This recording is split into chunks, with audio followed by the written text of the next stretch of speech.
Hey there, Money Heroes. It's Stephanie, your host and fellow explorer on the Be Your Money Hero podcast. We're diving into the nitty-gritty of personal finance and having real conversations about how money, spirituality, psychology, and our life stories all dance together. This podcast is educational, but I'm not a therapist, and my guests and I cannot offer personalized advice through a podcast. My goal is to create a safe place for you to learn and get curious about yourself and expand the way you've thought about money.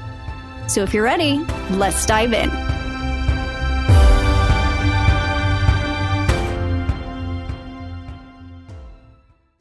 Well, hello, Money Heroes. Today we're doing something a little bit different. We've got our first question and answer segment. You can ask Steph anything. We've had a few questions come in, and if you would like to submit one, you can always send it to info@beyourmoneyhero.com. You can also submit them through social media. So let's go ahead and jump in. The first question is, who is this FICO? So we are talking about the second episode here. Who is this FICO? What experience and expertise does Experian have? How equitable is Equifax? And how did the establishment of the credit bureau change the way we spend in buying houses, cars, etc.? So I love this question. So I want you to picture this. In the 1800s, before the credit scores were a thing, folks would rely on personal connections to secure loans. So you might have a farmer who needed some money to be able to grow the local crops, especially when it came to farming. They were a big part of the local food source, so they would be pretty well taken care of, I would imagine. But as businesses boomed and debt started piling up, a more organized system was needed. Experian is one of the big three credit bureaus, along with Equifax and TransUnion. They have been in the credit reporting game for quite some time, collecting, analyzing consumer credit information to generate credit scores or credit reports and scores for lenders. One of the earliest credit bureaus was called Dun & Bradstreet, and it was founded in 1841. So initially, it provided credit information to the mercantile industry in the United States. Over time, it expanded its services to include credit reporting on businesses and then later on individuals. Equifax is another major player in the credit reporting industry. They've been around since the late 1800s, originally as the retail credit company. So despite some controversies over the years, they're still one of the biggest names in credit reporting. Now, the modern credit scoring system took a pretty significant leap forward with the development of the FICO score in the late 50s by engineer Bill Fair and mathematician Earl Isaac. FICO is short for the Fair-Isaac, so Bill Fair and Earl Isaac, so Fair-Isaac Corporation, and is a data analytics company that specializes in credit scoring models. So they've been around since 1956 and are basically the brains behind FICO credit scores that most lenders use to assess your creditworthiness. Now, if you remember from episode 2, the FICO score is based on individuals' credit history, payment behavior, and some other factors which widely became used by lenders to evaluate credit risk. Then came technology like computerization, which made credit reporting even more efficient, but it started to raise worries with privacy and civil liberties. So to address this, the Fair Credit Reporting Act was passed in 1970, but there were some loopholes that remained. Credit bureaus and scoring systems have spread globally throughout, I would say, that the 20th and 21st centuries. Different countries have developed their own credit reporting systems, though. You'll often see, even within the credit bureaus themselves, there's variations in regulations and scoring methodologies. So the establishment of the credit bureaus and the way that it changed the way we spend, I think that this is probably a debatable topic, but with more reports and scores, lenders could more easily assess what the risk was going to be to lend money to somebody, which meant that more people could actually access things like credit cards and personal loans and other forms of credit. So this increased access to credit has, for better or worse, fueled consumer spending, and some also contributed to economic growth. Thank you for that question. So our next question was in regards to episode 11. And the question was, Janine discusses the intricate relationship between emotional well-being and energy healing. How has this conversation influenced your own understanding of holistic wellness? And do you have any personal experiences with energy healing practices? So, energy healing is something that I was introduced to several years ago by I call her my soul sister. She's one of those types of people that we like looked across the room when we were in early high school. I think we were like juniors in high school. We locked eyes and like, it's like we knew each other. And she had recommended a book to me called Energy Healing for Women by Donna. I'm blanking on her last name.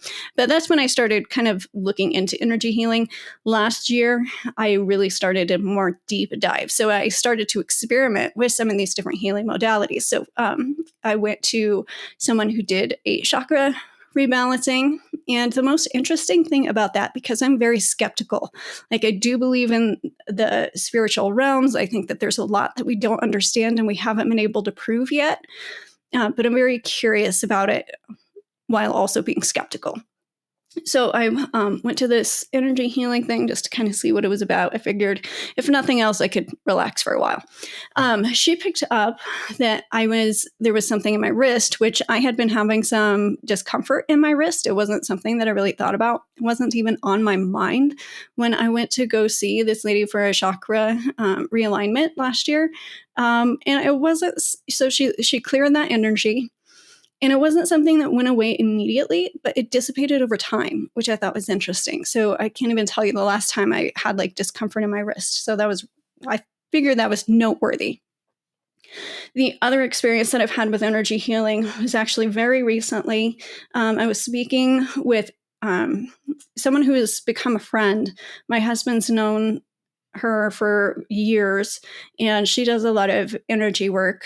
And we were talking very recently, and I had a session with her, and come to find out, apparently I have been holding on to something that I didn't know I was. So we're going through the session, and she leads me kind of in a meditation. And she asks if there are any blocks. And so the answer she received was guilt. And when she said guilt, I made a face. I was like, I'm not holding on to any guilt. Like there's nothing there. And then she noted that it was inherited guilt. And in that moment, it was like it hit me like a wave and I started crying. And it doesn't make logical sense. But from an emotional standpoint and those feelings that you have, it was very compelling because I just started crying. I felt like this release of energy because I realized I was holding on to some of my mom's guilt. Because you see, my parents, as you know, if you've been listening, are very religious. My mom had gotten pregnant with me out of wedlock, and that was the reason why she married my dad. And I didn't even put two and two together until I was probably 11. But I've carried a lot of guilt myself because if my mom had not married my dad because of me, then some of that abuse and stuff would not have happened. So that's something that I carried with me for quite a while. But those are things that I had worked through. But apparently I was still holding on to my mom's piece of that and her guilt and feelings of unworthiness. And so there was a big release that I felt through doing that energy session with her. And it hit me out of nowhere. It was something that I was not expecting. So that is my experience so far with energy healing. Our next question is in regards to episode 3, and they said, Jessica emphasizes the importance of curiosity and personal development. Can you share any moments from the episode or personal anecdotes where curiosity played a significant role in your own journey of self-discovery and growth? Well, I think that it's interesting because I had been highly recommended, a book called Spring Space Leadership from a friend of mine.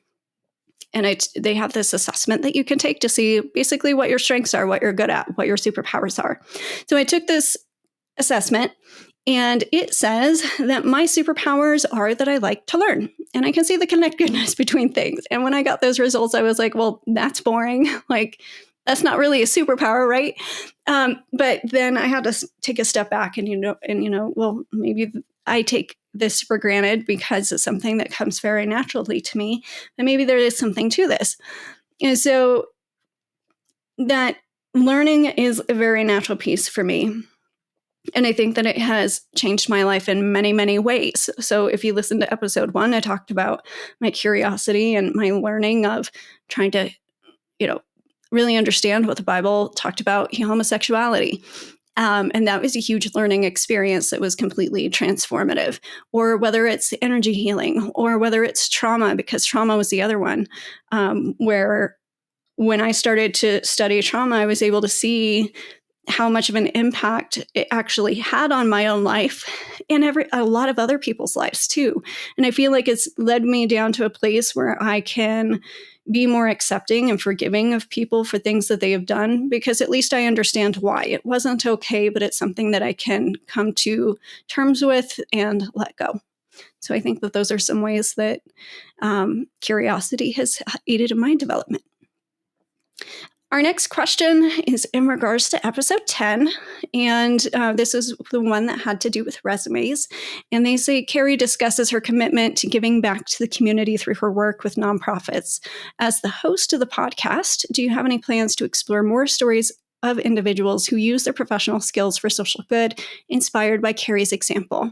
The answer is yes. Now, I believe that when we really start to appreciate ourselves and lean into who we really are versus what society or our parents or our partners tell us to be, the work that we end up doing or naturally gravitate to can often be in alignment with what our sole purpose is.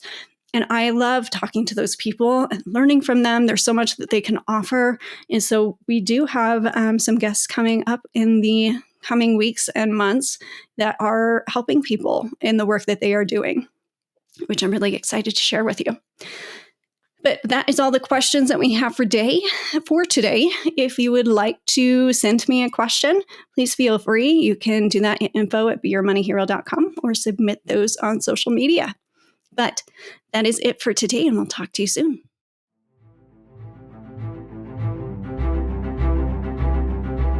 As we wrap up this episode of Be Your Money Hero, remember that your financial journey is a path of self-discovery. If you have questions that you would like answered on the show, please submit them to info@beyourmoneyhero.com. If today's conversation resonated with you, share your thoughts and insights with our growing community. Subscribe for more empowering discussions, and always remember, you have the power to be your money hero. Until next time, keep growing, money heroes.